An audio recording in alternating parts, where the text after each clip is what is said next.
Year 4, here's Roger Scruton with A Point of View. To thine own self be true, says Shakespeare's Polonius, and thou canst be false to no man. Live in truth, urged Václav Havel. Let the lie come into the world, wrote Solzhenitsyn, but not through me. How seriously should we take these pronouncements, and how do we obey them? There are two kinds of untruth, lying and faking. The person who is lying says what he or she does not believe. The person who is faking says what he believes, though only for the time being and for the purpose in hand. Anyone can lie. It suffices to say something with the intention to deceive. Faking, however, is an achievement. To fake things, you have to take people in, yourself included. The liar can pretend to be shocked when his lies are exposed, but his pretense is part of the lie. The fake really is shocked when he is exposed, since he had created around himself a community of trust, of which he himself was a member. In all ages, people have lied in order to escape the consequences of their actions, and the first step in moral education is to teach children not to tell fibs. But faking is a cultural phenomenon, more prominent in some periods than in others. There is very little faking in the society described by Homer, for example, or in that described by Chaucer. By the time of Shakespeare, however, poets and playwrights are beginning to take a strong interest in this new human type. In Shakespeare's King Lear, the wicked sisters Goneril and Regan belong to a world of fake emotion, persuading themselves and their father that they feel the deepest love, when in fact they are entirely heartless. But they don't really know themselves to be heartless. If they did, they could not behave so brazenly. The tragedy of King Lear begins when the real people, Kent, Cordelia, Edgar, Gloucester, are driven out by the fakes. The fake is a person who has rebuilt himself with a view to occupying another social position than the one that would be natural to him. Such is Molière's Tartuffe, the religious impostor who takes control of a household through a display of scheming piety. Like Shakespeare, Molière perceived that faking goes to the very heart of the person engaged in it. Tartuffe is not simply a hypocrite who pretends to ideals that he does not believe in. He is a fabricated person who believes in his own ideals, since he is just as illusory as they are. Tartuffe's faking was a matter of sanctimonious religion. With the decline of religion during the 19th century, there came about a new kind of faking. The romantic poets and painters turned their backs on religion and sought salvation through art. They believed in the genius of the artist, endowed with a special capacity to transcend the human condition in creative ways, breaking all the rules in order to achieve a new order of experience. Art became an avenue to the transcendental, the gateway to a higher kind of knowledge. Originality, therefore, became the test that distinguishes true art from fake. It is hard to say in general terms what originality consists in, but we have examples enough: Titian, Beethoven, Goethe, Baudelaire. But those examples teach us that originality is hard. It can't be snatched from the air, even if there are those natural prodigies like Rimbaud and Mozart who seem to do just that. Originality requires learning, hard work, the mastery of a medium, and, most of all, the refined sensibility and openness to experience that have suffering and solitude as their normal cost. To gain the status of an original artist is therefore not easy. But in a society where art is revered as the highest cultural achievement, the rewards are enormous. Hence there is a motive to fake it. Artists and critics get together in order to take themselves in, the artists posing as the originators of astonishing breakthroughs, the critics posing as the penetrating judges of the true avant-garde. In this way, Duchamp's famous urinal became a kind of paradigm for modern artists. This is how it is done, the critics said. Take an idea, put it on display, call it art, and brazen it out. The trick was repeated with Andy Warhol's Brillo boxes, and then later with the pickled sharks and cows of Damien Hirst. In each case the critics have gathered like clucking hens around the new and inscrutable egg, and the fake is projected to the public with all the apparatus required for its acceptance as the real thing. So powerful is the impetus towards the collective fake that it is now rare to be a finalist for the Turner Prize without producing some object or event that shows itself to be art only because the critics have said that it is. Original gestures of the kind introduced by Duchamp cannot really be repeated. Like jokes, they can be made only once. Hence, the cult of originality very quickly leads to repetition. The habit of faking becomes so deeply ingrained that no judgment is certain except the judgment that this before us is the real thing and not a fake at all, which in turn is a fake judgment. All that we know in the end is that anything is art because nothing is. It is worth asking ourselves why the cult of fake originality has such a powerful appeal to our cultural institutions, so that every museum and art gallery and every publicly funded concert hall has to take it seriously.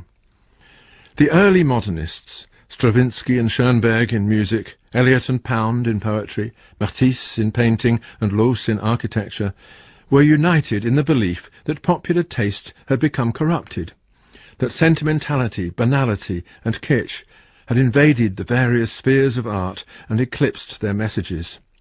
Tonal harmonies had been corrupted by popular music. Figurative painting had been trumped by photography.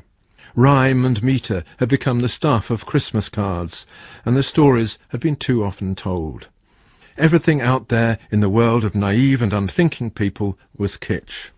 Modernism was the attempt to rescue the sincere, the truthful, the arduously achieved from the plague of fake emotion. No one can doubt that the early modernists succeeded in this enterprise, endowing us with works of art that keep the human spirit alive in the new circumstances of modernity, and which establish continuity with the great traditions of our culture. But modernism gave way to routines of fakery. The arduous task of maintaining the tradition proved less attractive than the cheap ways of rejecting it. Instead of Picasso's lifelong study to present the modern woman's face in a modern idiom, you could just do what Duchamp did and paint a moustache on the Mona Lisa. The interesting fact, however, is that the habit of faking it has arisen from the fear of fakes. Modernist art was a reaction against fake emotion and the comforting clichés of popular culture. The intention was to sweep away the pseudo-art that cushions us with sentimental lies and to put reality, the reality of modern life, with which real art alone can come to terms, in the place of it. Hence, for a long time now, it has been assumed that there can be no authentic creation in the sphere of high art which is not in some way a challenge to the complacencies of our public culture. Art must give offence against the bourgeois taste for the conforming and the comfortable, which are simply other names for kitsch and cliché. But the result of this is that offence becomes a cliché.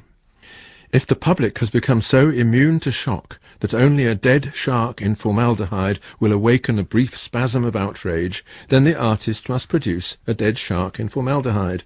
This, at least, is an authentic gesture. There therefore grew around the modernists a class of critics and impresarios who offered to explain just why it is not a waste of your time to stare at a pile of bricks, to sit quietly through 10 minutes of excruciating noise, or to study a crucifix pickled in urine. To convince themselves that they are true progressives who ride in the vanguard of history, the new impresarios surround themselves with others of their kind, promoting them to all committees that are relevant to their status and expecting to be promoted in their turn. Thus arose the modernist establishment, the self-contained circle of critics who form the backbone of our cultural institutions, and who trade in originality, transgression, and breaking new paths. Those are the routine terms issued by the Arts Council bureaucrats and the museum establishment whenever they want to spend public money on something that they would never dream of having in their living room. But these terms are clichés, as are the things they are used to praise. Hence the flight from cliché ends in cliché, and the attempt to be genuine ends in fake. If the reaction against fake emotion leads to fake art, how do we discover the real thing? That is the question I shall explore in my next 2 talks. In the early years of the 20th century, the arts entered a period of revolution. Enough of the escapism, the modernists said. Art must show modern life as it is. Only in that way can it offer real consolation. Ornament is crime, declared the architect Adolf Loos, and all those baroque facades that line the streets of Vienna, encrusted with meaningless knobs and curlicues, are so many denials of the world in which we live. They tell us that beauty belongs in a vanished past. In the face of this message, Loos set out to discover a purer beauty, beauty that belongs to modern life, and also endorses it. Loos's contemporary, Arnold Schoenberg, rebelled against the late Romantic music of which he was such a master, saying that tonal music had become banal, and that writing in the old way led to musical clichés. Schoenberg proceeded to reinvent the language of music, hoping to recover the purity and precision of Mozart or Bach. Eliot and Pound rebelled against the fairy tale poetry of Haussmann and Walter de la Mare. The task of the poet, they insisted, was not to provide nostalgic dreams, but to wake us up to reality. True poetry shows things as they are, and the poet's frame of reference must be rebuilt in order to make this possible. The results will not be easy to understand, but unlike the escapist poetry of the Victorians, it will be worth understanding. In the attacks on the old way of doing things, one word in particular came into currency. That word was kitsch. Once introduced, the word stuck. Whatever you do, it mustn't be kitsch. This became the first precept of the modernist artist in every medium. In a famous essay published in 1939, the American critic Clement Greenberg told his readers that there are only two possibilities available to the artist now. Either you belong to the avant-garde or you produce kitsch. And the fear of kitsch is one reason for the compulsory offensiveness of so much art produced today. It doesn't matter that your work is obscene, shocking, disturbing, as long as it isn't kitsch. Nobody quite knows where the word kitsch came from, though it was current in Germany and Austria at the end of the 19th century. Nobody knows quite how to define the word either. But we all recognize kitsch when we come across it.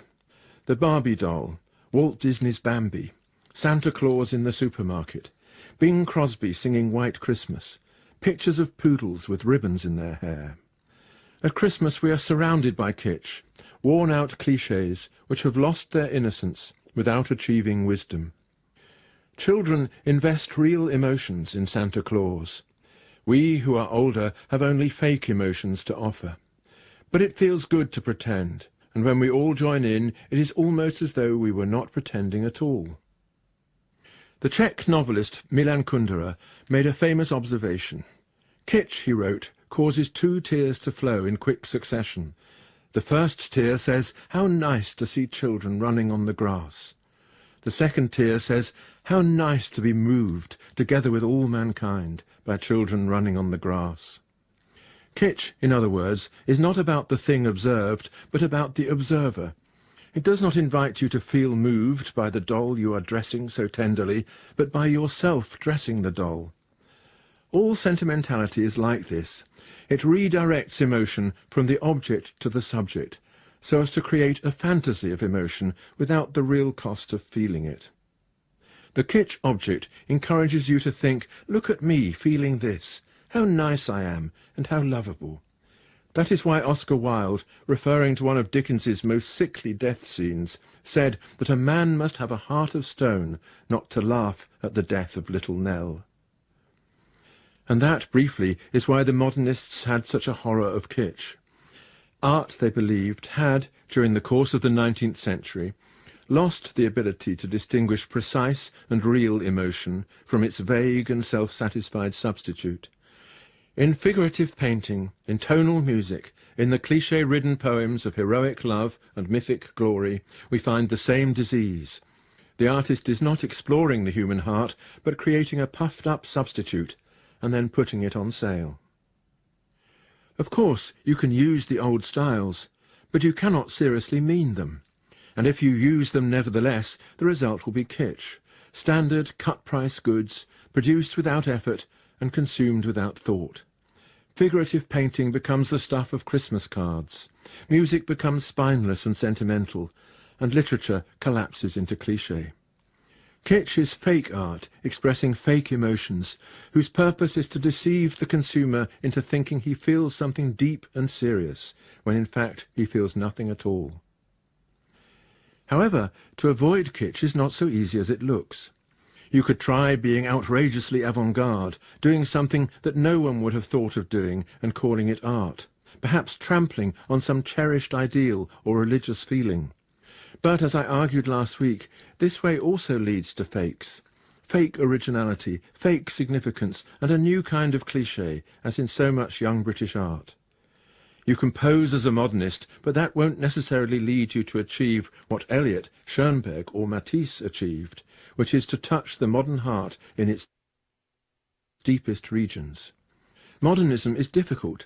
It requires competence in an artistic tradition and the art of departing from tradition in order to say something new. This is one reason for the emergence of a wholly new artistic enterprise, which I call preemptive kitsch. Modernist severity is both difficult and unpopular. So artists began not to shun kitsch, but to embrace it, in the manner of Andy Warhol, Alan Jones, and Jeff Koons. The worst thing is to be unwittingly guilty of producing kitsch. Far better to produce kitsch deliberately, for then it is not kitsch at all, but a kind of sophisticated parody. Preemptive kitsch sets quotation marks around actual kitsch, and hopes thereby to save its artistic credentials. Take a porcelain statue of Michael Jackson cuddling his pet chimpanzee Bubbles. Add cheesy colours and a layer of varnish. Set the figures up in the posture of a Madonna and Child. Endow them with soppy expressions as though challenging the spectator to vomit. And the result is such kitsch that it cannot possibly be kitsch. Jeff Koons must mean something else, we think, something deep and serious that we have missed. Perhaps this work of art is really a comment on kitsch, so that by being explicitly kitsch, it becomes meta-kitsch, so to speak. Or take Alan Jones, whose art, currently on display at the Royal Academy, consists of female look-alikes contorted into furniture, dolls with their sexual parts made explicit by underwear, vulgar and childishly nasty visions of the human female, the whole as frothy with fake sentiment as any simpering fashion model. Again, the result is such obvious kitsch that it cannot be kitsch. The artist must be telling us something about ourselves, about our desires and lusts, and forcing us to confront the fact that we like kitsch, while he pours scorn on kitsch by laying it on with a trowel. In place of our imagined ideals in gilded frames, he offers real junk in quotation marks. Preemptive kitsch is the first link in a chain. The artist pretends to take himself seriously, the critics pretend to judge his product, and the modernist establishment pretends to promote it. At the end of all this pretense, someone who cannot perceive the difference between the real thing and the fake decides that he should buy it.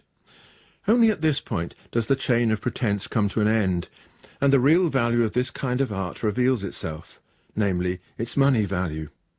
Even at this point, however, the pretense is important. The purchaser must still believe that what he buys is real art, and therefore intrinsically valuable, a bargain at any price. Otherwise, the price would reflect the obvious fact that anybody, even the purchaser, could have faked such a product.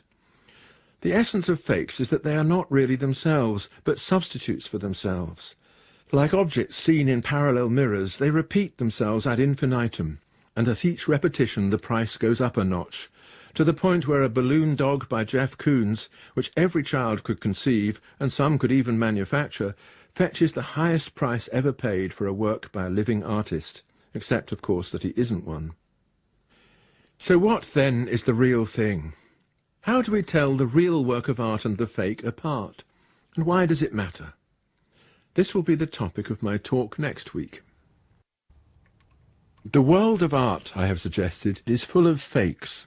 Fake originality, fake emotion, and the fake expertise of the critics. These are all around us, and in such abundance that we hardly know where to look for the real thing. Or perhaps there is no real thing. Perhaps the world of art is just one vast pretense, in which we all take part, since, after all, there is no real cost to it, except to those like Charles Saatchi, rich enough to splash out on junk. Perhaps anything is art if someone says that it is. It's all a matter of taste, they say. But is there nothing to be said in reply? Do we have no way of distinguishing true from false art, or saying why art matters and how? I shall make a few positive suggestions. First, however, we must ignore the factors that distort our judgment. Paintings and sculptures can be owned, bought and sold. Hence there is a vast market in them, and whether or not they have a value, they certainly have a price. Oscar Wilde defined the cynic as the one who knows the price of everything and the value of nothing. And the art market is inevitably run by cynics. Utter trash accumulates in our museums largely because it has a price tag. You cannot own a symphony or a novel in the way you can own a Damien Hirst. As a result, there are far fewer fake symphonies or fake novels than there are fake works of visual art. Things are distorted, too, by the channels of official patronage. The Arts Council exists to subsidise those artists, writers and musicians whose work is important. But how do bureaucrats decide that something is important? The culture tells them that a work is important if it is original, and the proof that a work is original is that the public doesn't like it. Besides, if the public did like it, why would it need a subsidy? Official patronage therefore inevitably favours works that are arcane, excruciating, or meaningless over those that have real and lasting appeal. So what is the source of that appeal, and how do we judge that a work of art possesses it? 3 words summarise my answer: beauty, form, and redemption. For many artists and critics, beauty is a discredited idea. It denotes the saccharine sylvan scenes and cheesy melodies that appealed to Granny. The modernist message that art must show life as it is suggests to many people that if you aim for beauty, you will end up with kitsch. This is a mistake, however. Kitsch tells you how nice you are. It offers easy feelings on the cheap. Beauty tells you to stop thinking about yourself and to wake up to the world of others. It says, look at this, listen to this, study this, for here is something more important than you. Kitsch is a means to cheap emotion. Beauty is an end in itself. We reach beauty through setting our interests aside and letting the world dawn on us. There are many ways of doing this, but art is undeniably the most important, since it presents us with the image of human life, our own life and all that life means to us, and asks us to look on it directly, not for what we can take from it, but for what we can give to it. Through beauty, art cleans the world of our self-obsession. Our human need for beauty is not something that we could lack and still be fulfilled as people.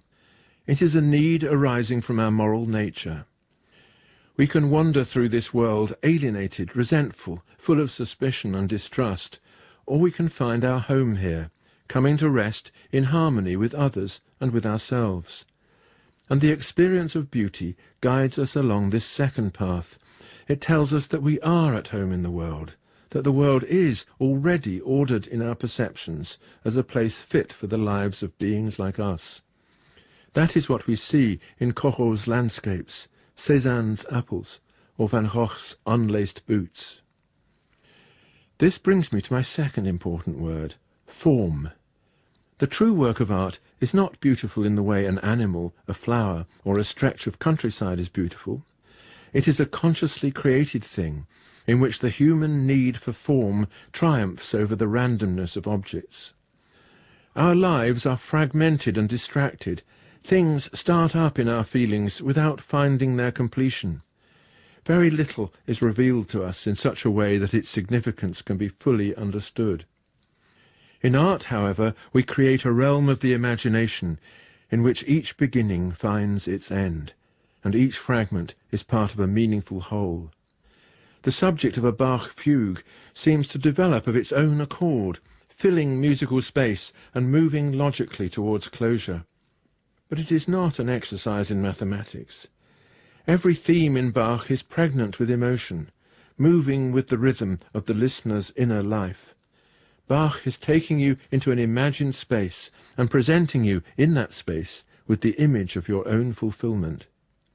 Likewise, Rembrandt will take the flesh tints on an aging face and show how each one captures something of the life within, so that the formal harmony of the colours conveys the completeness and unity of the person. In Rembrandt we see integrated character in a disintegrating body, and we are moved to reverence. Formal perfection cannot be achieved without knowledge, discipline, and attention to detail.